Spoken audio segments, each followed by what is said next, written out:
औरंगाबाद की लड़ाई को राजकीय तरीके से विधानसभा के अंदर लड़ना और उस नाम को राजकीय लड़ाई लड़के वापस लाना, उसके लिए जनता का सपोर्ट चाहिए। मुझे कोई पार्टियों के ऊपर भरोसा नहीं है।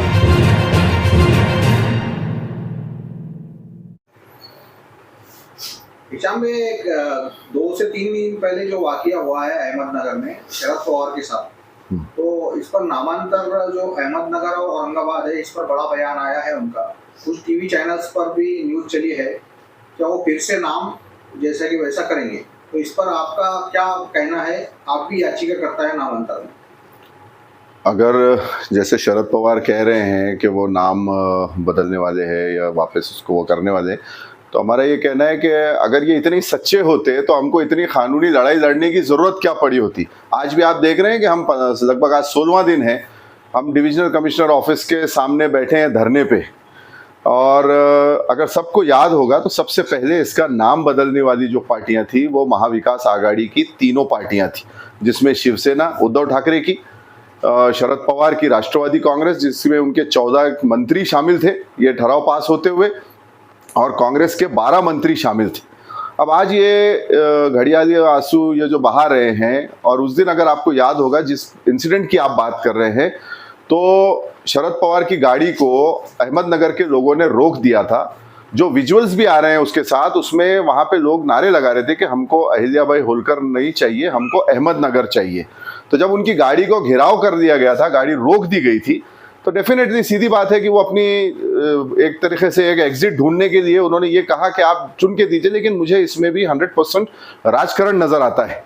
उसमें उनके जो शब्द थे कि आप हमारे आमदार चुन के दीजिए, हम सकारात्मक निर्णय लेंगे, ऐसे ये लोगों ने कई बार आश्वासन दिए हैं। अगर ये इतने सच्चे होते तो ये उस वक्त जब उद्धव ठाकरे प्रस्ताव लेके आए थे 29 जून 2022 को, तो उसी वक्त इनके 14 मंत्री और कांग्रेस के 12 मंत्री सबने जो है तो वॉकआउट कर देना था।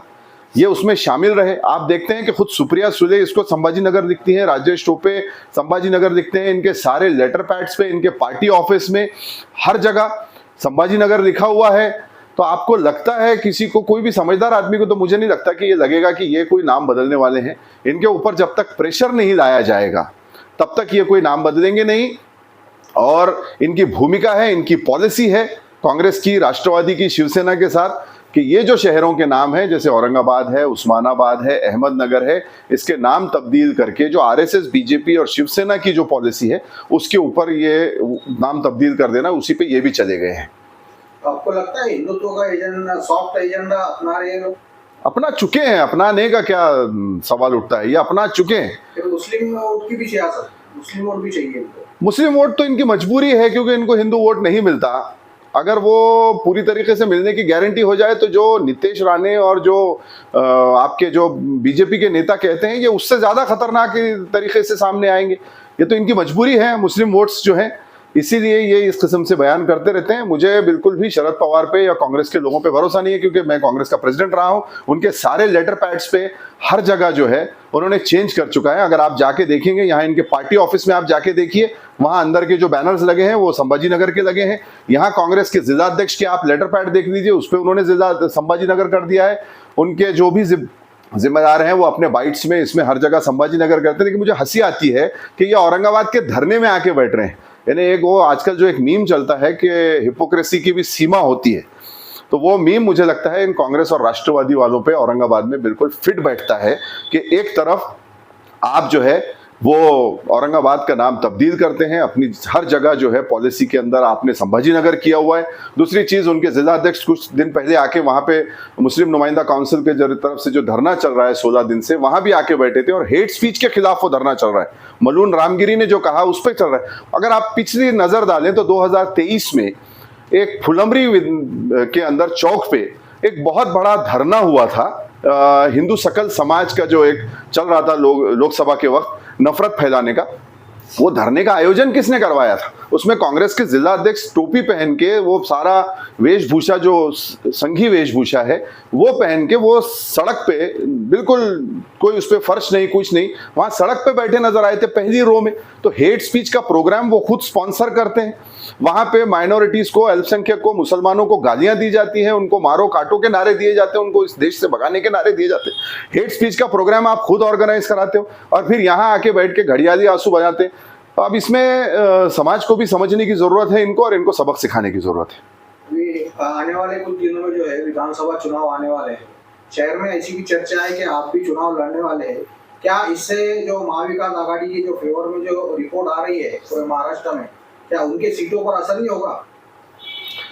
इनको सबक सिखाना जरूरी है। और जो है मुस्लिम समाज को, जैसे मराठा समाज ने अपनी ताकत दिखाई, वैसे मुस्लिम समाज को भी अपनी ताकत दिखाना जरूरी है। हम ये नहीं कहते कि किसी के साथ नाइंसाफी हो, लेकिन हर एक को इंसाफ मिलना चाहिए। मुस्लिम समाज को हो, बुद्धिस्ट समाज हो, दलित समाज हो, ओबीसी हो, हर एक को इंसाफ मिलना चाहिए, मराठा समाज हो। और ये पार्टियां इस वक्त खेल रही हैं, कहीं ये मराठा समाज को दिशा भूल करने का काम कर रही है, चाहे उसमें महायुति की पार्टियां हो या महाविकास की पार्टियां हो। और ये जहाँ मुस्लिम समाज को और बुद्धिस्ट समाज को भी ये कहीं बेवकूफ बनाने का काम कर रहे हैं, चाहे ओबीसी के साथ भी वही खेल चल रहा है। इस वक्त महाराष्ट्र की राजनीति इतनी, मतलब कहेंगे इतनी नीचे लेवल पे चली गई है कि कोई पार्टी इस वक्त विचारधारा पे नहीं। मुझे लगता है कि जनता और जो मतदार है वो विचारधारा इनमें ढूंढ रहा है, लेकिन विचारधारा नजर नहीं आ रही। तो आपका मकसद है क्या? चुनाव में जाने का मकसद क्या है आपका? क्यों लड़ना चाहते हैं आप चुनाव? देखिए, अगर मैं चुनाव में आया इंशाल्लाह, तो मैं जो जनता का उम्मीदवार बन के जाना चाहूंगा, ना कि किसी पार्टी का उम्मीदवार। जो मेरा वादा जनता से रहेगा उसके लिए मैं बाध्य रहूंगा, वरना ये पार्टियों का कोई भरोसा नहीं है। आज ये पैसे या मिनिस्ट्रीज के तड़जोड़ में कोई कहीं भी चला जा रहा है। इसमें से किसी पार्टी का, ना कांग्रेस का कोई भरोसा रहा, ना राष्ट्रवादी का रहा, ना शिवसेना का रहा, ना बीजेपी का रहा, और ना एमआईएम का रहा। सारी तरीके से हर पार्टियों पे संदिग्ध की जो है वो सवाल उठते हैं, और इन पार्टियों ने महाराष्ट्र को फेल किया है। अब ये एक हमारी बड़ी मजबूरी बन गई है कि जनता को इन्होंने ऑप्शन ही नहीं रखा। मैंने इससे पहले भी अपने कई इंटरव्यूज में कहा कि जनता को अपने नुमाइंदे चुन के देना चाहिए, जहां भी हो, जिस पे उनको भरोसा हो। किसी पार्टी के दामन में बंधने की बजाय हर समाज को और हर शहर के लोगों को ये सुनिश्चित करना चाहिए कि जो नुमाइंदा चुन के जा रहा है वो हमारी सोच वाला हो, भले वो इंडिपेंडेंट हो या किसी पार्टी से आता हो। मैं किसी पार्टी की हिमायत नहीं करता। मैं चाहता हूं कि जनता के नुमाइंदे जो जनता के विश्वसनीय हो और जो ये बिके नहीं। वरना आज आप कांग्रेस का उम्मीदवार चुन के दीजिए, पता चला विखे पाटिल और बाकियों की जैसे वो जो है तो कल बीजेपी में बैठा है। कल के आप जो है शिवसेना के चुन के दीजिए, वो वहां चुन के चला गया। राष्ट्रवादी के भी वही हाल हुआ, अजीत पवार के जैसे केसेस आप देखेंगे। तो ये पार्टियों का तो कोई भरोसा रहा ही नहीं। महाराष्ट्र के अंदर तो सबसे ज्यादा इन्होंने भरोसा तोड़ा है। नहीं, आपका मुद्दा नामांतर ही रहने वाला है, कुछ और रहने वाला है इस इलेक्शन में? डेफिनेटली नामांतर ही रहेगा। नामांतर जो है, विकास तो वो तो हमारी जिम्मेदारी है हमारे अपने शहर के लिए। नामांतर का जो इशू है जिसपे मैं लड़ रहा हूं इतने साल से, और जो ये मजबूर किया इन पार्टियों ने, उसमें हमारा ये कोशिश रहेगा कि इसको हम कोर्ट में लड़ चुके हैं। अभी हम इसको विधानसभा के अंदर भी एक राजकीय लड़ाई के तौर पे भी लड़ें, क्योंकि इसमें जो गाइडलाइंस है उन गाइडलाइंस में क्लियर कट मेंशन है कि इस नाम बदल का अगर प्रस्ताव लाना है तो विधायक द्वारा ही, आमदार द्वारा ही लाया जाना चाहिए विधानसभा के अंदर। मुझे नहीं लगता कि इन कोई भी पार्टियों का जो आमदार होगा वो ये प्रस्ताव लाने की कैपेसिटी में रहेगा, और ये पार्टियां उसको लाने देंगी। ये सिर्फ मतदार के साथ खेल रहे हैं। मतलब आपकी, अगर आप इलेक्शन में खड़े रहते हैं और आपकी जीत होती है, तो आपका सबसे पहला काम औरंगाबाद का नाम बचाना रहेगा। औरंगाबाद की लड़ाई को राजकीय तरीके से विधानसभा के अंदर लड़ना, और उस नाम को राजकीय लड़ाई लड़के वापस लाना, उसके लिए जनता का सपोर्ट चाहिए। मुझे कोई पार्टियों के ऊपर भरोसा नहीं है। अगर जनता साथ आती है तो इंशाल्लाह ये नाम हम बिल्कुल वापस ला सकते हैं। और मैं बार बार कहता हूँ, ये किसी धर्म विशेष से रिलेटेड नहीं है। ये नाम यहाँ रहने वाले मुस्लिम, दलित, बुद्धिस्ट, सिख, ईसाई, हिंदू, जैन, पारसी सबका है। ये शहर सबका है, ये ऐतिहासिक शहर है और ये रहना चाहिए। और एक बात मैंने इससे पहले भी कही थी कि इनको हमने ये भी ऑप्शन दिया है कि अगर आप चाहते हैं कि आप कोई संभाजी नगर या और कोई ऐसा नाम रखना चाहते हैं, तो इस शहर के अंदर अभी 2 महानगर पालिका बन सकती हैं। ये परिस्थिति इस शहर में हो चुकी है, जिसको हमारे कई हिंदू भाइयों की तरफ से मुझे सकारात्मक रिस्पांस आया है। आप इस इस क्षेत्र के अंदर जो नए क्षेत्र है जो डेवलप हुए हैं उसको भी इंक्लूड कर दें तो 200 वार्ड आराम से बन सकते हैं। 100 वार्ड आप ओरिजिनल जो औरंगाबाद है, जो पूरा पुराना शहर 52 दरवाजों का है जो ओरिजिनल है, उसको आप औरंगाबाद महानगर पालिका रखें।